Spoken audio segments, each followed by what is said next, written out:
बिस्मिल्लाहिर्रहमानिर्रहीम। अस्सलाम वालेकुम नाज़रीन, उम्मीद करता हूँ आप तमाम लोग खैरियत से होंगे। इस ब्लॉग के अंदर एक पहली स्टोरी जो एक डिजिटल मीडिया पे बहुत वायरल हुई हुई है कि मरियम नवाज साहिबा को एचिसन कॉलेज में जाने से रोक दिया गया है। उस स्टोरी का सारा बैकग्राउंड क्या है वो मैं आपके सामने रख देता हूँ। नवाज शरीफ साहब की लंदन वापसी जो है उसकी बाज़गश्त है, क्यों और कैसे, वो आपके सामने रख देता हूँ। और तीसरा, नेशनल असेंबली में एक नाखुशगवार सा वाकया पेश आया, पीएमएलएन के एक वर्कर ने बड़ी मायूब हरकत की है, मैं वो भी आपके सामने रख देता हूँ। अच्छा जी, थर्सडे को होता क्या है? फाउंडर्स डे चल रहा है, आज लास्ट डे है एचसन कॉलेज का। थर्सडे को होता क्या है कि थर्सडे को स्कूल की जो मैनेजमेंट है उन्होंने सीनियर स्कूल के बच्चों को रिहर्सल करवाई सारा दिन। उन्होंने कहा जनाब कि आपका फाउंडर्स डे आ रहा है, फ्राइडे से स्टार्ट हो रहा है, फ्राइडे और सैटरडे संडे को होगा 3 दिन। तो उस दिन रिहर्सल करवाएगी, उस दिन क्लासेस नहीं हुई। रिहर्सल करवाएगी, पहले उनको ग्राउंड में लेकर गए, पहले ग्राउंड की जो एक्टिविटीज थी वो, फिर वो स्पॉट आया जहाँ पर इनामात वगैरह दिए जाते हैं और वो सारा इवेंट होता है, वहां पर लाकर एक स्क्रिप्टेड रिहर्सल जिस तरह अब सारे स्कूल्स में की होती है कि वहाँ की खातून टीचर थी, उन्होंने अनाउंस किया स्टेज के ऊपर आकर, जिस तरह वो प्रॉपर फुल ड्रेस रिहर्सल हो रही थी कि जी अब मैं चीफ गेस्ट जो हैं वो मरियम नवाज साहिबा उनको इनवाइट करती हूँ। जब चीफ गेस्ट की बारी आई तो जब मरियम नवाज साहिबा का नाम अनाउंस किया गया तो उसके ऊपर, ये थर्सडे की बात है, जुमेरात की बात है, तो उसके ऊपर बच्चों ने बूम करना स्टार्ट कर दिया, बच्चों ने शोर मचा दिया उसके ऊपर। और उसके ऊपर अच्छी खासी क्लास हुई बच्चों की। उस दिन प्रॉपर रिहर्सल करवाई गई, हेड बॉय की स्पीच भी करवाई गई। वहाँ पर मेरी इत्तला है जो हेड मिस्ट्रेस है आमना कामरान साहिबा वो भी मौजूद थी। और जब बच्चों ने वहाँ पर मरियम नवाज साहिबा के नाम के ऊपर शोर मचाना स्टार्ट किया तो बच्चों को अच्छी खासी डांट भी पिटी। और उसके बाद स्पीचेस करवाई गई इन तमाम लोगों से कि देखिए वो हमारी मेहमान है, कोई भी मेहमान आए तो उनकी इज्जत करना हम पे लाजिम है, आप लोगों ने कोई गैर इखलाकी हरकत नहीं करनी इस तरह की। उसके बाद मेरी इत्तला ये है कि जब बच्चे वापस चले गए तो उस क्लासरूम्स के अंदर और वहां पर ग्राउंड में वापस ले जाकर प्रिंसिपल भी खुद भी आए, उन्होंने भी आकर स्पीच की। उस दिन मेरी इत्तला ये है कि बच्चों को छुट्टी 12 बजे होनी थी, लेकिन बच्चों को 12 बज के 45 मिनट तक रोके रखा स्कूल में। और वहां पर उनकी यही ब्रेन वॉशिंग की जाती रही कि देखिए मरियम नवाज साहबा चीफ मिनिस्टर हैं, वो हमारी गेस्ट हैं, कोई भी गेस्ट आए आपने उनके सामने तमीज से पेश आना है, आपने कोई बदतमीजी नहीं करनी, ये स्कूल की इज्जत का मामला होता है। लेकिन बच्चे नहीं माने। अब आगे उससे चलिए, तो जब ये बच्चे घरों पे आए हैं तो इन्होंने आके अपने पेरेंट्स को बताया कि जी हमारे सैटरडे को, फाउंडर्स डे को, मरियम नवाज साहिबा जो है वो चीफ मिनिस्टर पंजाब आ रही है। तो फिर आज रात को मैंने कुछ और सोर्सेज से कंफर्म किया है कि जनाबे वाला उसके बाद कहानी क्या होती है, बहुत सारे पेरेंट्स ने ईमेल्स किए हैं टीचर्स को, स्कूल को, उन्हें ईमेल किया है कि दिस इज नॉट राइट। और कुछ लोगों ने तो उसके ऊपर सख्त जुमला भी लिखे हुए थे कि जनाब वो शी इज मैंडेट थी और वो उन्होंने मैंडेट चुराया लोगों का, तो वो हमारे बच्चों के सामने चीफ गेस्ट बनकर कैसे आ सकती हैं। और ये सारा वाकया था। और इसके अंदर का फिर मरियम नवाज साहबा इवेंचुअली नहीं गई, आई थिंक इसी डर से नहीं गई कि जनाबे वाला वहां पर जाती हैं तो वहां पर कोई हुटिंग बोइंग शोइंग बच्चे वहां पर दोबारा कोई वहां पर शोर शराबा कर दे, कोई मरियम नवाज साहबा के सामने बैठे हुए कर दे, तो दैट वो उसका इम्पैक्ट या उसका इंप्रेशन जो है वो बहुत बुरा आएगा। आपको याद होगा इमरान खान साहब एक दफा गवर्नमेंट कॉलेज गए थे, और गवर्नमेंट कॉलेज जाने के बाद भी मरियम नवाज साहबा का भी हमने सुना कि जी मरियम नवाज साहबा भी गवर्नमेंट कॉलेज यूनिवर्सिटी जा रही हैं, लेकिन फिर ये वहां पर भी नहीं गई थी बिकॉज वहां के स्टूडेंट से भी काफी सारा रेजिस्टेंस आया था। और यही कहानी है कि as a matter of fact इसमें एक गैलप का सर्वे भी है, चले मैं वो भी मेंशन करता जाता हूँ। गैलप का रिसेंट सर्वे आया है कि जो भी ये 8 फरवरी को इलेक्शन हुए हैं 2024 के, इसके अंदर पढ़े लिखे तबके ने सारे ने इमरान खान साहब को जरा ने वोट किया है, और कोई किसी 15-10% लोग हैं, 15% ने पीएमएलएन को वोट किया है और 10% ने वोट किया है पीपल्स पार्टी को। बाकी सब पढ़े लिखे लोगों ने, ज्यादा जो पढ़े लिखे लोग हैं उन्होंने इमरान खान साहब को वोट किए। सो ये सारी कड़ियां मिलाते रहिए तो यहीं पर आ जाता है। अच्छा, इसके साथ एक और वीडियो है, वो भी, इसको भी इसी के साथ आप मिलाकर देख लीजिए। वजाहत इकबाल साहब हैं, वजाहत इकबाल साहब लिखते हैं, after barring Maryam Nawaz from attending the ceremony as chief guest, this is how Aitchisonians express their love for Imran Khan. ये मैं वीडियो लगा के आपको दिखाने की भी कोशिश करता हूँ। इसमें बच्चे नारे लगा रहे हैं। अब वो नारे लगा रहे हैं, लोग कह रहे हैं कि वो लोगों ने ये समझा कि न्याजीबाजी ले गया। और इसके ऊपर एक और साहब है, एक्सपोज प्रोपोगंडा का के नाम से हैंडल है उनका, वो लिखते हैं कि जिस वीडियो को आप ये कहकर शेयर कर रहे हैं कि ये इमरान खान के बारे में नारे लग रहे हैं, ये गलत है। दरअसल ये एचिसन में बेहतरीन परफॉर्मेंस करने वाले अब्दुल्ला गिलानी के नाम पर तालिब इल्म नारे लगा लगा रहे हैं कि गिलानी बाजी ले गया। बहरहाल जो भी कहानी है, ये फैक्ट है कि मरियम नवाज साहिबा के एचिसन कॉलेज के विजिट को एज चीफ गेस्ट रजिस्ट किया गया है, बच्चों की जानिब से एचिसन कॉलेज के और उनकी फैमिलीज की जानिब से रजिस्ट किया गया है, इसके ऊपर गमो गुस्से का इजहार किया गया है। और इसी गमो गुस्से को भांपते हुए मरियम नवाज साहिबा, मतलब यही समझ आती है फिर कि इसी गमो गुस्से को भांपते हुए मरियम नवाज साहिबा जो है वो एचएसएन कॉलेज के फाउंडर्स डे पे आज चीफ गेस्ट नहीं जा सकी। फिर कमाल मनु साहब और सैयद बाबर अली साहब, ये लोग चीफ गेस्ट थे। और आज लास्ट डे है फाउंडर्स डे का। आई एम श्योर कि आप बहुत सारे लोग जो आज देख रहे हैं, आपके बच्चे भी जो एचएसएन में हैं, यू ऑल नो दैट कि व्हाट हैपेंड। लेकिन मैंने ये मल्टीपल सोर्सेज से कंफर्म किया, सिर्फ एक सोर्स की स्टोरी आपके सामने कोट नहीं कर रहा, ये मल्टीपल सोर्सेज से कंफर्म करने के बाद मैं आपके सामने रख रहा हूं, and this is what happened. अगली स्टोरी पे आ जाते हैं जनाब। 8 फरवरी का इलेक्शन 2024 का बहुत कंट्रोवर्शियल इलेक्शन है। इसके ऊपर बहुत ले दे हुई है। बहुत सारे लोग वो जो समझे जाते थे कि नवाज शरीफ साहब के करीबी दोस्तों में से हैं, उन्होंने भी बहुत खुलकर बातें की। उन्होंने कहा जी नहीं भाई जान, धांधली हुई और धांधला होया। फॉर्म 45 और फॉर्म 47 की कहानी के अंदर बहुत कुछ लोग खुलकर नवाज शरीफ साहब के, पीएमएलएन के शहबाज शरीफ साहब, मरियम नवाज साहब और उनकी पार्टी के खिलाफ खड़े हो गए। अब कहानी क्या चल रही है कि रिसेंटली इमरान खान साहब ने क्लेम किया या उन्होंने डिमांड किया कि सिर्फ 4 हल्के खोलते हैं। नूर आलम खान साहब वाला हल्का, नवाज शरीफ साहब वाला हल्का, सलमान अकरम राजा साहब वाला हल्का और एक इस्लामाबाद का हल्का खोल दें। यहीं के रिजल्ट्स जो है यहीं से आइडिया हो जाएगा कि what happened on 8th of February 2024।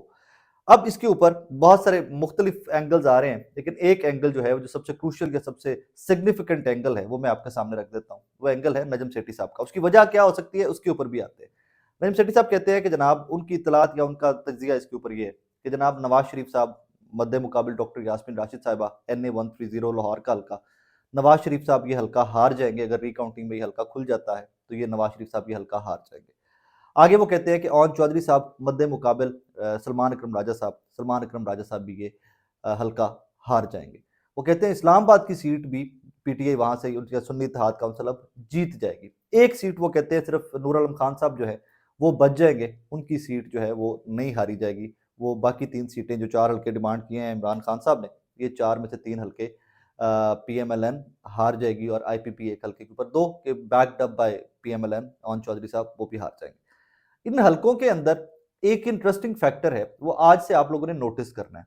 Nawaz Sharif साहब ने 2 हलकों से इलेक्शन लड़ा था। एक मानसेरा से वो हार गए थे शहजादा गुस्तासिफ साहब से, और एक ये लाहौर की सीट थी जो डॉक्टर यास्मीन राशिद साहबा वाली, जो वो मुबैना तौर के ऊपर जीत गए थे। इल्जाम है कि वो ये सीट जीत गए थे। अब अगर यहां पर नवाज शरीफ साहब मुस्लिम लीग नून के कायद NA 130 हार जाते हैं, तो इस पार्टी, इस इलेक्शन और इस पार्टी के इक़्तिदार में होने की अखलाकी हैसियत क्या रह जाएगी, ये सबसे बड़ा सवाल का निशान बन जाएगा। और शायद ये सवाल का निशान बनाना इस टाइम के ऊपर मकसद भी है कि इनको अपनी लिमिट में रखा जाए सारी पार्टियों के। भाईजान this is who you are, this is what you got on 8th of February। बहरहाल ये बहुत बड़ी स्टोरी है। और इसमें कुछ लोग तो, मुइज़ जाफरी साहब आपको पता है एक हमारे पुराने वकील हैं, बट वो सहाफ़ी भी रहे, उन्होंने जर्नलिज्म भी काफ़ी देर किया। अब्दुल मुइज़ जाफरी साहब वो समा टीवी के ऊपर शो भी करते रहे। वो कहते हैं इस खबर के ऊपर कि पीएमएलएन विद इन 2 years, यानी कि नजम सेठी साहब के तज्जिए के ऊपर उन्होंने तज्जिया किया है, काउंटर तज्जिया, कि जब नजम सेठी साहब ने कहा कि ये 2 साल के अंदर शहबाज शरीफ साहब अपनी पार्टी का बड़ा गर्क कर देंगे, ये पीडीएम पार्ट 2 ही है सारा। तो उसके ऊपर अब्दुल मुइज़ जाफरी साहब लिखते हैं, one of the welcome side effects of Najam Sethi not being planted onto the PCB again is that his analysis is also back to being accurate. वो कहते हैं कि जी नजम सेठी साहब को जो चेयरमैन पीसीबी ने लगाया गया, इसकी वजह से उनका एनालिसिस या उनका तज्जिया एक बार फिर से बैलेंस्ड हो गया है, और वो बैलेंस्ड होकर, न्यूट्रल होकर तज्जिया कर रहे हैं। ये बहुत बड़ी डेवलपमेंट्स हैं। हम 2-3 चीज़ें जो मैं डेली नोटिस करता हूँ और मुझे समझ नहीं आ रही थी, उनकी आज समझ मुझे आ गई है।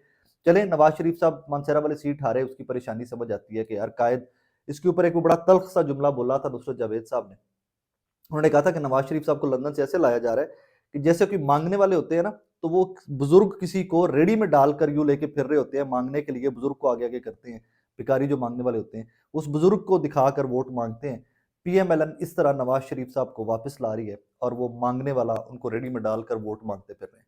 But excuse me, but vote फिर भी नहीं पड़ा पीएमएलएन को। वी नो दैट, सबको पता है कि how they got the seats, कैसे वो ये सीटें ली हैं उन्होंने, कैसे वो सीटें जीते हैं। We all know that. इसमें कोई दो राय ही नहीं है कि उनके लिए क्या क्या क्या क्या जतन हुए हैं। और अगर ये हल्के सारे खुल जाते हैं तो कहानी बहुत दूर तक जाएगी, और इसका नुकसान जो है वो अच्छा खासा पीएमएलएन को उठाना पड़ेगा।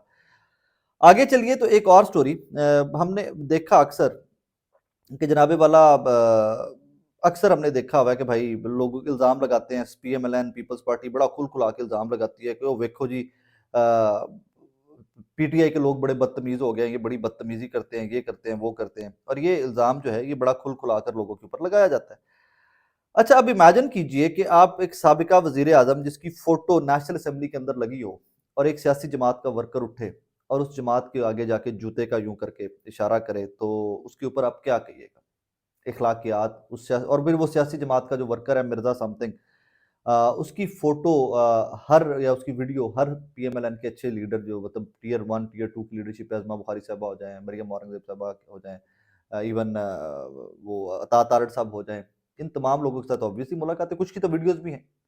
मतलब अता तारड़ साहब के साथ और अज़मा बुखारी साहिबा के साथ उनकी वीडियोज़ भी हैं, उनके टिकटॉक के ऊपर लगी हुई हैं।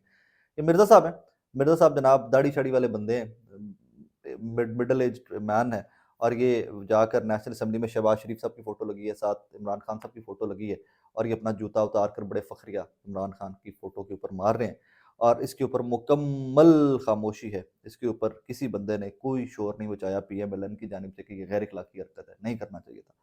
अब इसका इसी तस्वीर का दूसरा रुख देख लीजिए सिर्फ कि अगर पीटीआई की जानिब से कोई बंदा यही हरकत करता है शहबाज शरीफ साहब की फ़ोटो की जानिब से, तो आपने उसकी 7 नस्लों का रिकॉर्ड निकाल के ना तो देखें जी, ये है ही बदतमीज़ है। है ही बदतमीज़ ने तरबियत इमरान खान ने करती है। इसके बारे में क्या कहिएगा? अज़मा बुखारी साहिबा के साथ वीडियोज़ है, अता तारड़ साहब के साथ वीडियोज़ है, तो इस बंदे ਨੂੰ मैं की कवां कि ਇਹਦੀਆਂ 7 नस्लां दी तरबियत है ऐसी या पीएमएलएन दी तरबियत है ऐसी। वी डू मतलब इसमें एक और चीज़, हम तीनों इन वाकयात को जो मैंने आज के व्लॉग में रिपोर्ट किया इनको मिलाकर देखिए कि अगर आपको वो चीज़ मिल जाए छीन-छिना के कि जिसके ऊपर आपका हक नहीं होगा, तो लोगों में किस हद तक गुस्सा बढ़ेगा। कैसे लोग स्कूल के बच्चे यार, उनको पॉलिटिकल अवेयरनेस कहाँ से आ गई?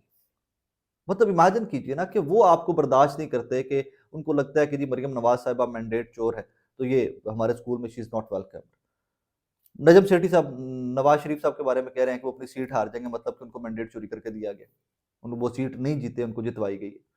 और अब तीसरी हरकत ये जो आपके साहब कर रहे हैं, इन तीनों स्टोरीज़ को मिलाकर लाइए तो हू इज़ एट फॉल्ट? जो इल्ज़ाम आप इमरान खान के ऊपर लगाते हैं कि यूथ को खराब कर दिया, कौम को खराब कर दिया, अखलाकियात तबाह कर दी, हुण कित्थे गईयां ने सारियां अखलाकियात? कित्थे गए ने सारे जिहड़े डिसएसोसीएट करन अपने आप नूं इस वर्कर दे नाल और आखण कि भाई अज तो बाद जिहड़ा भी कोई वर्कर इनदी गैर अखलाकी हरकत करेगा साडा ਉਹਦੇ ਨਾਲ कोई लेना देना नहीं, कुछ भी नहीं करेगा, कोई बंदा कुछ नहीं करेगा। एन्जॉय करते हैं अंदर से बैठ के ये लोग, वे बेइज्जती होई, वे क्या ਇਹ औकात ਇਹਦੀ ਸਾਡੇ वर्कर ਕੀ ਕਰ ਰਹੇ ਨੇ। ਇਵੈਂਚੁਅਲੀ और फिर ਜਦੋਂ ਤੁਹਾਡੇ ਤੇ ਅਟੈਕ ਹੁੰਦਾ ਹੈ, ਫਿਰ ਤੁਹਾਡੀਆਂ ਚੀਕਾਂ ਨਿਕਲਦੀਆਂ ਨੇ, ਉਹ ਮਰ गए, लुटे गए, देखे जी इमरान खान के वर्कर कितने बदतमीज हो गए। शहबाज शरीफ की फोटो भी भाई वहीं लगी हुई है, नवाज शरीफ साहब की फोटो भी वहीं लगी हुई है। इन्हीं लोगों ने, जिस तरह आपका वर्कर नेशनल असेंबली में घुस गया, पीटीए के वर्कर भी जा सकते हैं भाई। एक जुत्ती है, दो जुत्तियां ले आके अगे करेंगे, फिर की करोगे? फिर तो अखलाकियात याद आ जाएगी उत्थे। मैं हमेशा से कहा करता हूँ, गलत कोई भी करे वो गलत है और उसको एक ही पैरामीटर पे रख के कंडेम किया जाना चाहिए, उसकी मजम्मत की जानी चाहिए ताकि हमारे जो अमूमी रवैये है एज अ नेशन, उनको राय रास्त पे लाया जा सके। आप डाका भी मारें और डाका मारने के बाद आप कहें कि आपको सैल्यूट भी पड़े, ऐसा नहीं होता भाई। फिर इज्जत कमानी पैंदी है और इज्जत कमाना बड़ा औखा काम। अपना बहुत सारा ख्याल रखिएगा, दुआ में याद रखिएगा। अल्लाह हाफ़िज़।